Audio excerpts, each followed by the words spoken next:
Hello hi అండి. Welcome back to our channel Aruna home and blogs. అందరు బాగున్నారండి? నేను బాగున్నాను.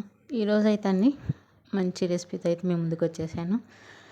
ఇదిగో మినపప్పు అయితే చూపిస్తున్నాను. ఒక కప్పు అయితే పొట్టున్న మినపప్పు అయితేనే కొంచెం బెటర్గా ఉండిద్దండి.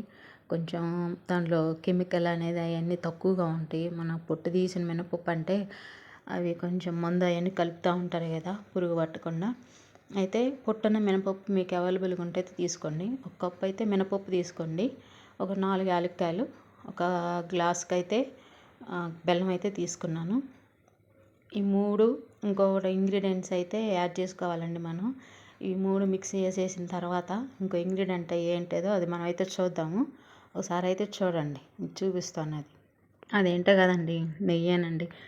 నెయ్యి మనం ఇంట్లోనే ప్రిపేర్ చేసుకుంటున్నాం కదా. ఇప్పుడు అందరూ ఫ్రిడ్జ్లో అయితే మేగడ తీసేసి పెట్టేసి నెయ్యి అయితే ప్రిపేర్ చేసుకుంటున్నాను. నేను ఇది ఇంట్లో తయారు చేసింది.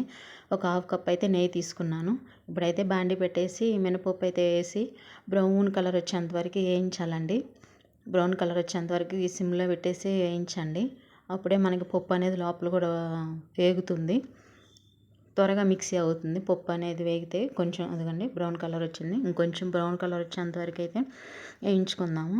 కొంచెం పచ్చిగా ఉంటే కనుక మిక్సీలో కూడా నలగదండి. అందుకని కొంచెం అన్ని పప్పులు అనేది సమానంగా వేగేటట్టు సిమ్లో పెట్టి నీట్గా నిదానంగా అయితే వేయించుకుందాం. ఇదిగండి ఇవైతే వేగిపోయినాయి, బ్రౌన్ కలర్లోకి అయితే వచ్చేసింది. ఇదైతే కొంచెం చల్లారిన తర్వాత మిక్సీ జార్లో అయితే వేసేసుకోండి. త్వరగా చల్లారదు, మినపప్పు కదా, బాగా వేడిగా ఉంటుంది. నేనైతే పూర్తిగా చల్లారిన తర్వాత మిక్సీ జార్లో అయితే వేసి పప్పు వేసేసాను. మినపప్పు 4 యాలక్కాయలు అయితే వేసాను. ఈ పప్పు పిండి మొత్తం మిక్సీ పట్టేసి ఇదిగండి ఏమాత్రం కొద్దిగా లైట్గా కొంచెం బరకుండిద్ది అంతే, మొత్తం పిండి కంటే అవ్వదు. మొత్తం మిక్సీ పట్టేసిన తర్వాత ఇదైతే ఒక బౌల్లో తీసుకొని ఇప్పుడైతే బెల్లం అనేది మనం మిక్సీ జార్లో అయితే వేసేసుకొని మిక్సీ పట్టేసుకుందాం అండి. ఇది కూడా మిక్సీ పట్టేసినాక మన పొడులు అనేది బెల్లం కూడా వేసేసుకోవచ్చు. చూడండి ఎంత స్మూత్గా అయిపోయింది బెల్లం కూడా. మనం తినేటప్పుడు ఏంటంటే పంటికి తగలకుండా మీద బాగుండిద్ది, పిల్లలకైతే ఈజీగా ఉండిద్ది. ఇదండి మొత్తం బెల్లం పొడి కూడా మినపప్పు పొడి దాంట్లో వేసేసిన తర్వాత మొత్తం మిక్స్ చేసేయండి ఒక గరిటెతో. మొత్తం మిక్స్ చేసిన తర్వాత మనం నెయ్యి అనేది తీసుకున్నాం కదా, ఆ నెయ్యి కూడా యాడ్ చేద్దాం. మీకు అవైలబుల్గా ఉంటే మొత్తం నెయ్యితో అయితే ముద్ద అయ్యేంతవరకు చేసుకోండి. లేదు అనుకుంటే కొంచెం పాకం అయితే పట్టేసి ముద్దగా అయ్యేంతవరకు అయితే పాకం తయారు చేసి అయితే పోయొచ్చు. పాకంతో చేస్తే కొంచెం గట్టిగా ఉంటాయండి. ఇట్లా అయితే నోట్లో వేసుకోగల కరిగిపోతాయి, బాగుంటాయి. ఇట్లా బాగా పలచగా ఉన్న వాళ్ళకైతే పిల్లలకి ఇవి తయారు చేసి పెట్టండి. 1 నెల తయారు చేసి పెట్టండి.